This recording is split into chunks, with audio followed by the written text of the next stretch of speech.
आज सीखेंगे बच्चों वीक्स नेम या day name. SUNDAY। Sunday, Sunday means रविवार। MONDAY, मंडे, मंडे मीन्स सोमवार। TUESDAY, ट्यूसडे, ट्यूसडे मीन्स मंगलवार।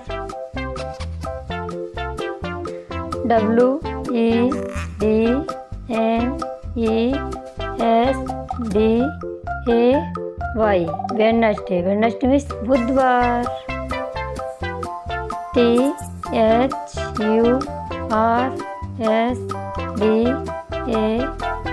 थर्सडे, थर्सडे मीन्स गुरुवार। FRIDAY, फ्राइडे, फ्राइडे मीन्स शुक्रवार।